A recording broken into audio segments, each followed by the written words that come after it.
नमस्कार किसान साथियों, स्वागत है कृषि मंत्र में। मैं कृष्णा पाटीदार और आज हम जो अमेरिकन मक्का जो स्वीट कॉर्न लगती है इसकी खेती के बारे में विस्तृत चर्चा करने वाले हैं।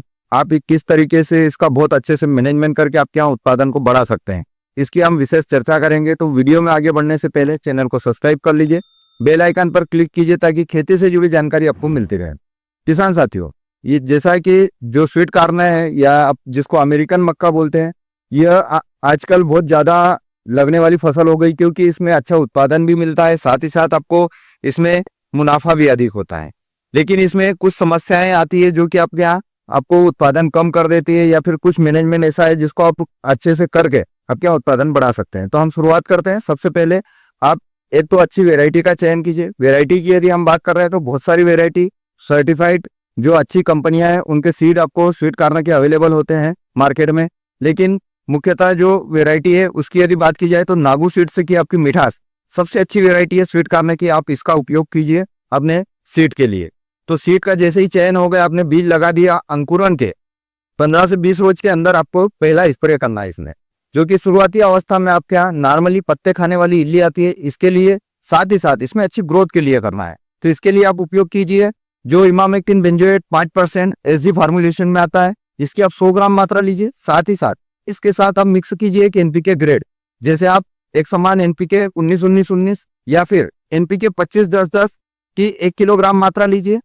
और इसके साथ में आपको एमिनो एसिड अच्छी गुणवत्ता वाला 500 ml मिक्स करना है, जो कि आपके यहाँ जो फसल है मक्का की इसको बहुत अच्छे से ग्रोथ देगा, साथ ही साथ ग्रीननेस भी बना के रखेगा।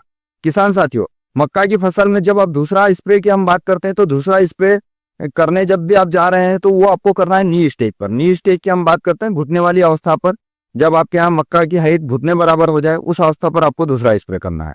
और इस अवस्था पर आपको अनिवार्य रूप से जिंक का उपयोग करना है। जैसे जिंक की हम बात कर रहे हैं, मक्का की फसल में जिंक का अपना एक अलग ही महत्व होता है। जिंक की मात्रा आपको 2 बार उपयोग करने से आपकी फसल में बहुत अच्छा उत्पादन होता है। तो एक तो आपको नी स्टेज पर मक्का की आपको जिंक लेना है, जिंक की आपको 250 ml मात्रा लेना है। आप लिक्विड जिंक लीजिए। लिक्विड जिंक की यदि हम बात कर रहे हैं तो 39.5% एससी जो जिंक आता है, इसकी आप 250 ml मात्रा लीजिए। और इसके साथ में आपको अनिवार्य रूप से एक इल्ली नाशक, जो कि आपके यहाँ इस समय फाल आर्मी वर्म आने के चांस बढ़ जाते हैं।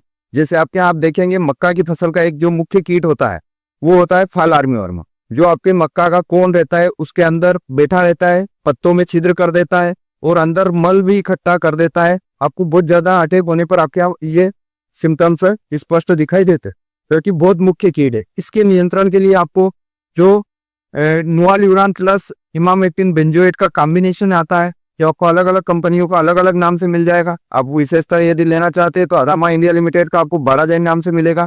इसकी आपको 500 ml मात्रा मिलाना है। सेटिसाइड और एक आपका जो है जिंक, इसका आप उपयोग कर लीजिए।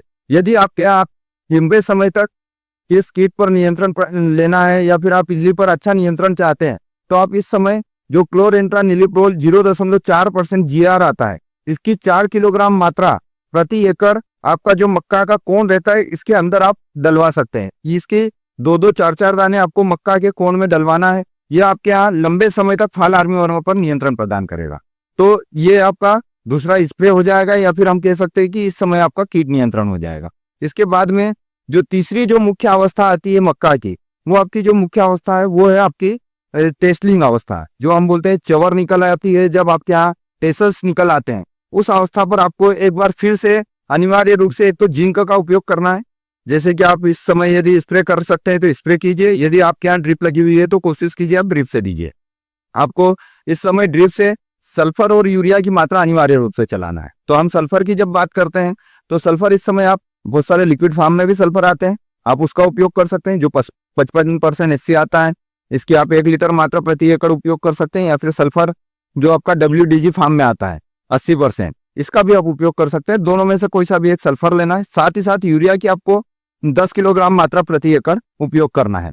ये आपके यहाँ जो है टेसल्स निकलने में बहुत अच्छे से मदद करेगा। एक समान टेसल्स निकलेंगे, साथ ही साथ आपके यहाँ उत्पादन में वृद्धि होगी। जैसे कि हम बात कर रहे हैं टेसल निकलने वाली अवस्था पर अनिवार्य रूप से आपको जिंक एक बार और देना है। हमने शुरू में भी बताया था कि जैसे जिंक की 2 बार अनिवार्यता होती है मक्का में, तो स्वीट कॉर्न में आपको इस समय भी जिंक का उपयोग करना है। जैसे कि हमने जो सल्फर और यूरिया की बात की, इसके जस्ट 3 से 4 दिन के अंतराल पर आपको अनिवार्य रूप से कैल्शियम नाइट्रेट की 3 किलोग्राम मात्रा और इसके साथ में आपको बोरान 500 ग्राम प्रति एकड़ अनिवार्य रूप से अपनी मक्का की फसल में चलाना है। और इसके 3 से 4 दिन के अंतराल पर वापस से आपको एनपीके 05234 जो कि आपके यहाँ बहुत अच्छे से आपको उत्पादन बढ़ाने में मदद करेगा, इसकी आपको 3 किलोग्राम मात्रा प्रति एकड़ ड्रिप से चलाना है। इसके बाद में कंटिन्यू आपको 4 से 5 दिन के अंतराल पर पोटास वाली ग्रेड, जैसे कि हम बात कर रहे हैं पोटास वाली ग्रेड में आप 13-045 ले सकते हैं या फिर आप 0050 ले सकते हैं एनपीके का। इसमें आपको ये अनिवार्य रूप से चलाना है और इसके साथ में ही आपको जो है जिब्रेलिक एसिड जो आता है प्रोजिप इजी, जो सुमिटोमो केमिकल्स का आपको प्रोजिप इजी आता है, इसकी आपको 12.5 ग्राम मात्रा प्रति एकड़ ड्रिप से चलाना है। जो आप 13-045 की 3 किलोग्राम मात्रा ले रहे हैं या फिर आप 0050 की 3 किलोग्राम मात्रा ले रहे हैं, इसके साथ में आपको प्रोजिप भी उपयोग करना है। ये आपके यहाँ जो है दाना भराई में बहुत मदद करेगा, दाने के साइज को और शाइनिंग को बढ़ाने के लिए बहुत मदद करेगा और उत्पादन में वृद्धि करेगा। यदि आप चाहते हैं कि और अच्छा उत्पादन आए तो आप अनिवार्य रूप से उपयोग कर सकते हैं। जैसे आप यदि चाहते हैं कि और अच्छा उत्पादन लेना चाहते हैं, आपके यहाँ उत्पादन और अच्छा बढ़े, तो आप 0050 या 13-045 की जगह जो लिक्विड पोटास आता है, जैसे हम बात कर रहे हैं लिक्विड पोटास जो क्या सल्फर के साथ में आता है, माफिट फर्टिलाइजर का आप ले सकते हैं रेडमैक्स, इसकी आपको 2 लीटर मात्रा प्रति एकड़ ड्रिप से चलाना है। यदि आप रेडमैक्स से चला रहे हैं तो आपको 13-045 या फिर 0050 चलाने की आवश्यकता नहीं है। इसके साथ में भी आपको प्रोजिप अनिवार्य रूप से लेना है।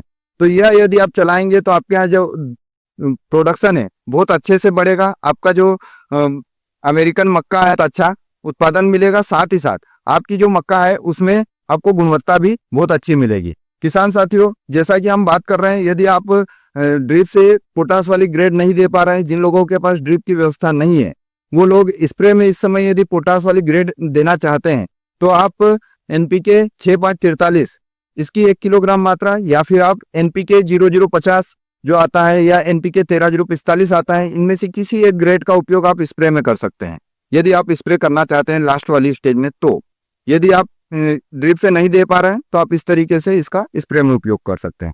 यह भी आपके यहाँ उत्पादन बढ़ाने में मदद करेगा। किसान साथियों, वीडियो अच्छा लगे तो अपने अन्य किसान मित्रों के साथ शेयर कीजिए और यदि आपको इन प्रोडक्ट या फिर अपनी फसल से संबंधित और अधिक जानकारी चाहिए तो आप डिस्क्रिप्शन में जाइए, वहां पर हमारी जो प्ले लिस्ट है उसमें आप देख सकते हैं बहुत सारे प्रोडक्ट जो हमने बताए हैं।